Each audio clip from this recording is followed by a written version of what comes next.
나는 결론적으로 볼 수 있다 이렇게 얘기를 드리고 싶고요. 동성애 성향을 가지신 분들이 편안하게 상담을 오세요. 상담을 편하게 해요. 재밌게 하고 재밌어요 상담할 때. 그래서 나는 선생님, 네. 주변에 동성애 친구들을 알고 있는데 지은쌤이랑 이제 유튜브 촬영하고 있다 이야기하니까 타로를 볼 수 있는지 궁금해 하더라고요. 볼 수 있지. 궁합도 가능한 거. 그럼요. 이 친구들이 이제 사주 보러 갔는데 동성애는 사주를 안 봐준다고 이야기를 해서 마음에 상처를 입은 것 같아요. 누가? 그 선생님이? 그 사주 선생님이요? 네, 동성애 하시는 분들의 사주 타로 신점을 못 보는 걸까요? 일단 나는 사주 신점은 잘 모르겠어요. 사주 신점을 내가 하는 게 아니니까 그냥 타로 입장에서만 보면 나 우리 손님 중에 게이이신 분도 있고 레즈이신 분도 있고 동성 연애 하시는 분들 꽤 있어요. 근데 그걸 왜 이제 타로적으로는 절대 못 보지는 않는다. 나는 결론적으로 볼 수 있다. 이렇게 얘기를 드리고 싶고요. 내가 이제 우리 소속 선생님 중에 사주 선생님들도 있을 거 아니에요. 사주 선생님들 보면은 사실 이제 궁합이라고 하는 게 뭐 제가 100%다 아는 건 아니에요. 사주적으로. 내가 사주를 푸는 게 아니니까. 사주든 타로든 어쨌든 이 사람의 성향을 봐야 된다라고 나는 보거든요. 생년월일이랑 이제 시 가지고서는 이제 그 4개의 기둥을 가지고서 이렇게 푼다라고 내가 알고 있거든요. 그럼 그 사람에 대한 어떤 성향적인 게 나올 거고 분명히 뭐 이분의 운기적인 거나 이런 게 나올 거란 말이지. 그래서 나는 그게 이제 가능하게끔 하면은 솔직히 불가능할 거는 없을 것 같거든요. 일단 저는 가능해요. 나한테 데리고 와요.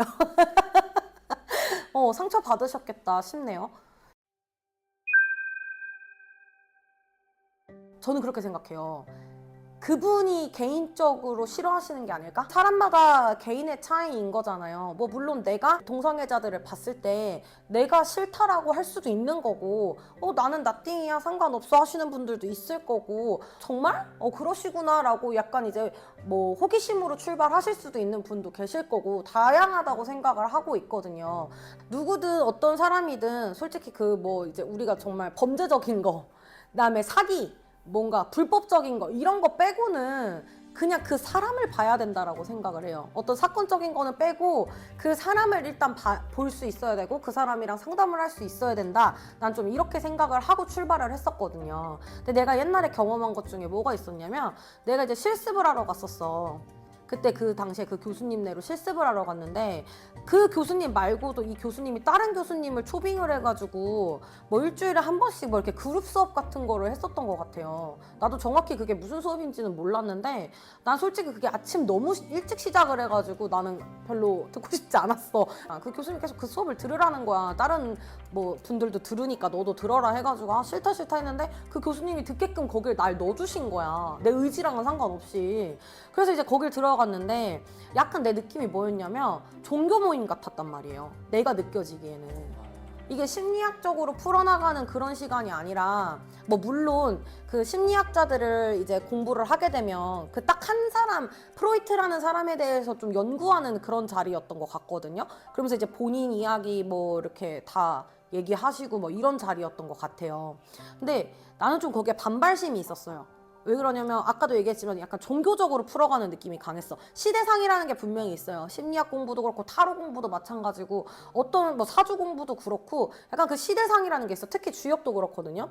그 옛날에 그 시기대로 돌아가서 이렇게 하는 거기 때문에 분명히 있어. 그래서 시대상, 종교 이야기 들어갈 수 있다고 보는데 너무 그거를 이제 편협적으로 밀고 가는 거지. 그래서 그날 주제가 뭐였냐면 동성애 주제를 가지고 얘기를 했단 말이에요. 근데 갑자기 그 수업을 주도하시는 교수님이 동성애는 죄악이야 갑자기 이러는 거야. 동성애는 죄악이고 그 종교에서 인정하지 않는 부분을 너무 일반화시켜서 학생들한테 얘기를 하니까 내가 거기에 좀 반발심이 일어났어요. 그래서 내가 그랬지. 예를 들어서 내가 심리상담을 하는데 진행을 하는데 저는 사실 동성애자입니다 하면서 이제 오셔가지고 내가 볼 때 그걸 이제 약간 잘못된 거라고 생각하시는 분들도 꽤 많이 봤어요. 상담을 하면서 내가 무슨 정신적으로 뭐 문제가 있어가지고 그런 걸까요? 뭐 이렇게도 물어보시는 분도 계셨었고 또 부모님이 데리고 오는 경우도 봤단 말이에요. 얘가 약간 정신적으로 문제가 뭐가 있는 것 같다. 근데 그거는 뭐 각자 나름대로 해석하기 나름이겠지만 그때는 상담하는 게 아니라 우리가 수업을 하는 거였잖아. 마. 꿈나무였잖아. 그때 거기 있던 학생들은 심리상담 꿈나무였잖아, 상담사. 근데 거기서 갑자기 동성애는 죄악이다 이래갖고 내가 질문을 했어. 만약에 그 내 내담자가 왔는데 동성애자입니다. 나한테 솔직하게 고백을 했을 때 너는 죄악이니까 가세요. 뭐 이럴 거냐고 내가 그때 그 처세 방법을 알려주시거나 또 어떻게 이 사람을 정신적인 부분을 어떻게 접근을 하고 다가가야 되는 건지 그거를 좀 알려주셨으면 좋겠다 했는데 말이 안 통하는 거야. 아예 나의 그 질문을 묵살시켰어요, 그분이. 그래서 내가 진짜 속으로 뭐지? 싶었던 거야. 과연 저 사람이 어떤 자질이 있는 사람이 맞을까? 나 이런 생각을 했는데 뭐 그분도 그분만의 이론이 있었겠죠? 나는 조금 놀랬어요, 그때. 그래서 나는 좀 이렇게 심리센터를 이게 짧게든 길게든 이렇게 전전을 하면서 느꼈던 거는 나는 좀 이론적인 사람은 아닌 것 같다라고 느껴졌거든요. 근데 타로로 전향하고 나서는 동성애 성향을 가지신 분들이 편안하게 상담을 오세요. 오히려. 그리고 나도 편안하게 해주고 싶고.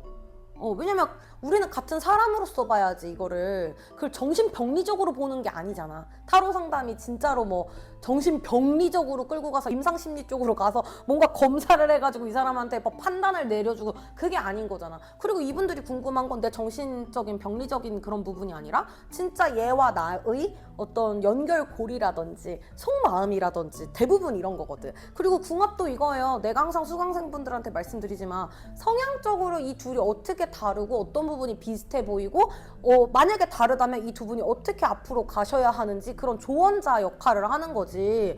맞고 틀리다 내가 판단을 해가지고 나는 맞고 너는 틀렸어 이게 아니란 말이야. 그래서 왜 지금 동성애라고 해가지고 아니에요 나는 못 봐요 이거는 개인적인 문제인 것 같아요. 상담사의 개인적인 어떤 신념의 문제도 분명히 있을 것 같기도 하고요.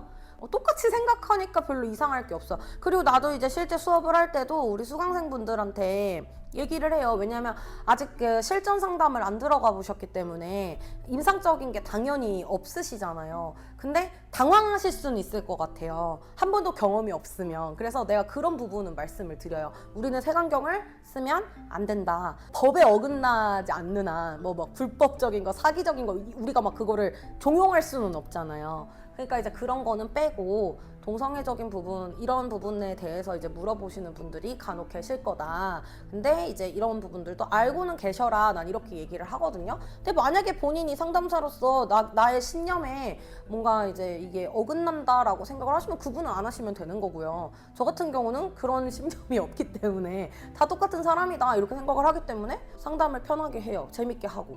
그리고 오히려 저는 되게 다른 분야라고 할게요. 다른 분야를 나도 들을 수 있어서 너무 좋고요. 재밌어요, 상담할 때.